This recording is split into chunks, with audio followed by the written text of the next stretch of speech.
In this illustration, it is given initially 900 microfarad capacitor is charged to 100 volt. This capacitor is initially charged to 100 volt and 10 microfarad capacitor is uncharged as shown in the figure. This capacitor is initially uncharged. You can observe in the circuit diagram we have two capacitors and one inductor coil is connected with this switch S1 and S2. ये 3 circuit elements हमारे पास connected है S1 और S2 switches के साथ. And initially both the switches S1 and S2 both are open. That means initially circuit is not having any current and any charge flowing. Initially हमारे पास कोई भी current और कोई charge इस circuit में flow नहीं कर रहा है क्योंकि ये और ये open है. The switch S2 is closed for the time t1, after which it is opened, and at the same instant S1 is closed for the time t2 and then open. हमने सबसे पहले ये वाला जो स्विच है S2 इसको t1 time के लिए क्लोज किया. ओके, इसके बाद फिर इसे ओपन कर दिया. लेकिन जैसे ही इसे ओपन किया हमने S1 को क्लोज कर दिया. S1 को क्लोज करके रखा हम लोगों ने t2 टाइम के लिए और इसके बाद फिर हम लोगों ने इसे भी ओपन कर दिया. That means finally both the switches S1 and S2 are open. Finally, दोनों स्विच यहाँ पे ओपन है. It is now found that the 100 microfarad capacitor, that means this capacitor is charged to 300 volt. Final potential difference across the plate of this capacitor is 300 volt. We need to find the minimum possible values of the time interval T1 और T2. हमें यहाँ पे T1 और T2 की minimum possible values क्या होंगी ये calculate करना है. तो डायग्राम मैं कॉपी कर लेता हूं नेक्स्ट पेज में. ये डायग्राम मैंने कॉपी कर लिया. इनिशियली S1 और S2 दोनों स्विचेस यहां पे ओपन है. Let us calculate initial energy stored in the 900 microfarad capacitor. जो 900 माइक्रोफैरेड कैपेसिटर है इसके अक्रॉस पोटेंशियल डिफरेंस है 100 वोल्ट. दैट मींस इसके पास इलेक्ट्रोस्टैटिक एनर्जी स्टोर्ड है. सो let us calculate the initial energy. We know the potential difference across the capacitor, we know the capacitance. That means we can find the electrostatic energy stored in this capacitor by using the formula half CV square. So let us write this initial energy is U1. U1 is equal to half CV square and C is equal to 900 microfarad. That means 900 into 10 to the power minus 6 and V is equal to 100. इसे हम लोग calculate कर लेंगे और ये value calculation के बाद आती है 4.5 joule. That means initial energy stored in this capacitor is equal to 4.5 joule.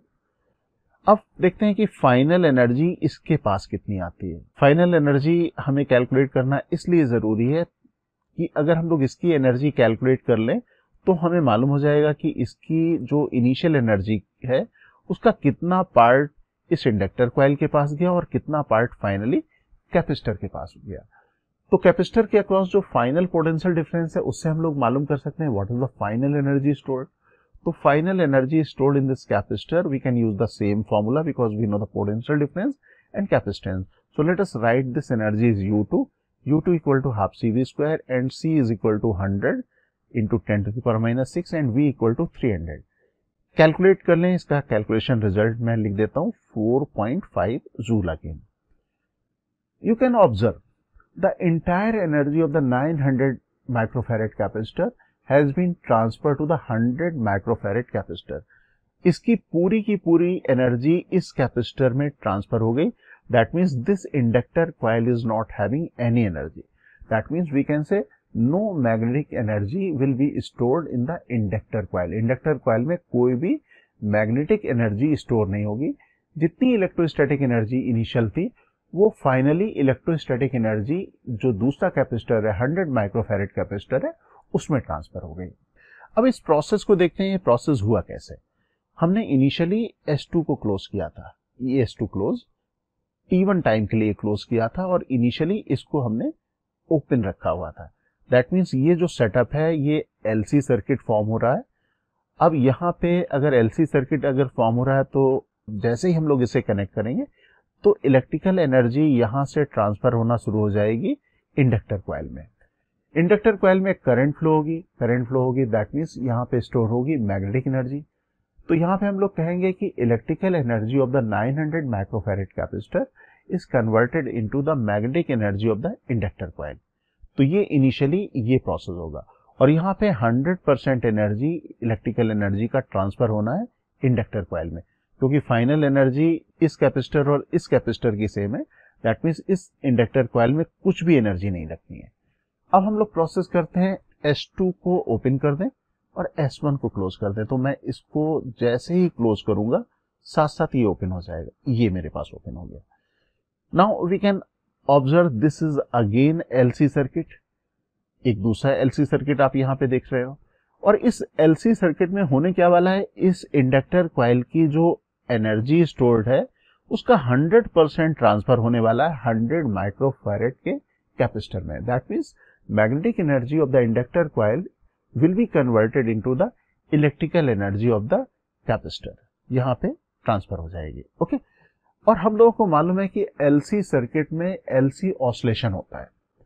In fact LC oscillation का मतलब है oscillation of energy. Oscillation of energy का मीनिंग है कि यहाँ इलेक्ट्रिकल एनर्जी मैग्नेटिक एनर्जी में ट्रांसफर होती है, मैग्नेटिक एनर्जी फिर से इलेक्ट्रिकल एनर्जी में ट्रांसफर होती है, या हम लोग कह लें कि यहाँ पे चार्ज का ऑसिलेशन होता है। चार्ज की जो इक्वेशन हम लोगों ने यहाँ पे ड्राइव की थी, हम लोगों ने देखा था कि वो SHM इक्वेशन से ड्राइव की थी। जो SHM वाली इक्वेशन आई थी और ये जो LC ऑसिलेशन की जो इक्वेशन आई थी एग्जैक्टली सेम थी इक्वेशन, दोनों का सोल्यूशन सेम था। और सिंपल हार्मोनिक मोशन या SHM में वहां पे होता था मैकेनिकल ऑसिलेशन। मैकेनिकल ऑसिलेशन के केस में वहां पे काइनेटिक एनर्जी और पोटेंशियल एनर्जी का ऑसिलेशन होता था। वहां पे काइनेटिक एनर्जी अगर हमारे पास किसी पार्टिकल की मीन पोजीशन में सपोज है वो मैक्सिमम होगी, पोटेंशियल एनर्जी मीन पोजीशन में सपोज 0 है हमारे पास, टोटल एनर्जी हो जाएगी काइनेटिक एनर्जी।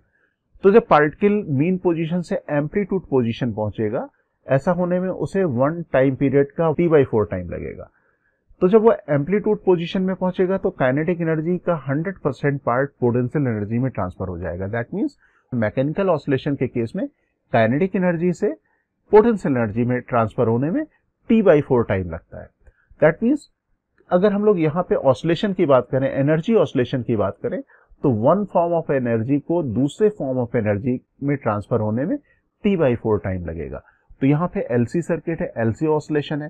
दैट मीन्स यहाँ पे इलेक्ट्रिकल एनर्जी मैग्नेटिक एनर्जी में जो ट्रांसफर होगी या magnetic energy again electrical energy में ट्रांसफर होगी, तो वो टाइम होगा 1/4 ऑफ द टाइम पीरियड।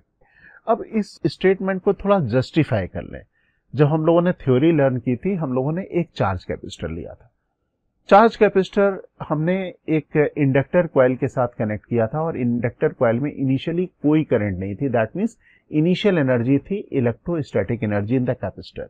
तो सपोज ये मेरे पास इनिशियल सिचुएशन थी, इनिशियली चार्ज कैपेसिटर। आप यहाँ पे देख सकते हो upper plate of the capacitor is positive, lower plate of the capacitor is negative, and at this time this capacitor is having 100% electrostatic energy, no magnetic energy stored in the inductor coil because t equal to 0 में हम लोगों ने यहाँ पे जैसे ही switch को close किया, inductor coil में कोई करंट नहीं थी, तो यहाँ पे ये प्रोसेस हो गया। एक टाइम ऐसा आएगा जिस समय 100% एनर्जी जो इलेक्ट्रोस्टैटिक एनर्जी है वो इंडक्टर कॉइल में स्टोर हो जाएगी मैग्नेटिक एनर्जी के फॉर्म में। तो ये सिचुएशन कुछ ऐसी होगी। यहाँ पे आप देख सकते हो 100% energy electrostatic energy magnetic energy में ट्रांसफर हो गई। इस समय करंट इस लूप में फ्लो हो रही है काउंटर क्लॉकवाइज सेंस में, और अब कैपेसिटर अनचार्ज हो गया और इंडक्टर कॉइल में मैक्सिमम करंट फ्लो होने का मतलब क्या हुआ, इस समय जो एनर्जी स्टोर्ड है इस इंडक्टर कॉइल में वो 100% मैग्नेटिक एनर्जी यहाँ पे स्टोर्ड है, इलेक्ट्रोस्टैटिक एनर्जी 0। फिर एनर्जी का ट्रांसफर होगा क्योंकि करंट फ्लो हो रही है काउंटर क्लॉकवाइज डायरेक्शन में और फ्लो करती रहेगी, और एक टाइम ऐसा आएगा जब कैपेसिटर फिर से चार्ज हो जाएगा। लेकिन कैपेसिटर जब चार्ज होगा इस समय लोअर प्लेट इसकी पॉजिटिव हो जाएगी, यहाँ पे कुछ इस तरह से 100% ट्रांसफर होगा। ओके, आप यहाँ पे देख सकते हो, यहाँ पे मैंने इंडक्टर कॉइल की 100% एनर्जी को ट्रांसफर कर दिया इलेक्ट्रोस्टैटिक एनर्जी में। At this time current flowing the circuit will be 0। लेकिन यहाँ पे 100% एनर्जी जरूर ट्रांसफर हो गई है, लेकिन यहाँ पे जो कैपेसिटर की लोअर प्लेट है वो पॉजिटिव हो गई। इनिशियली अपर प्लेट पॉजिटिव थी, फिर ट्रांसफर होगा यहाँ पे जो पॉजिटिव प्लेट है वो चार्ज सप्लाई करना शुरू करेगी, तो क्लॉकवाइज सेंस में करंट फ्लो होगी, और एक सिचुएशन ऐसी आएगी जिस समय electrostatic energy further will be converted into the magnetic energy. यहाँ पे इलेक्ट्रोस्टैटिक एनर्जी और कुछ टाइम के बाद यहाँ सिचुएशन कुछ ऐसी होगी। तो इस समय यहाँ पे इलेक्ट्रोस्टैटिक एनर्जी का 100% पार्ट मैग्नेटिक एनर्जी में स्टोर हो गया, कन्वर्ट हो गया। अब यहाँ पे करंट क्लॉकवाइज डायरेक्शन में फ्लो होती रहेगी। फाइनली ये कैपेसिटर फुली चार्ज हो जाएगा और इनिशियली आप देखेंगे क्योंकि चार्ज यहाँ पे फ्लो हो रहा है, अपर प्लेट में जा रहा है, तो अपर प्लेट पॉजिटिव हो जाएगी, तो ये इनिशियल वाला कॉन्फ़िगरेशन अचीव कर लेगा। हम लोग यहाँ पे कह सकते हैं कि 1 साइकिल कंप्लीट हुआ। 1 साइकिल कंप्लीट हुआ क्योंकि कैपेसिटर में चार्ज इनिशियली अपर प्लेट में पॉजिटिव था, अब दोबारा अपर प्लेट में यहाँ पे कैपेसिटर का चार्ज पॉजिटिव हो गया, तो 1 time period of the oscillation complete हो गया। अब ये 1 टाइम पीरियड 4 पार्ट में है, that is this part should be equal to T/4, this part should be again T/4 और ये पार्ट भी T/4 और ये पार्ट भी T/4 होगा।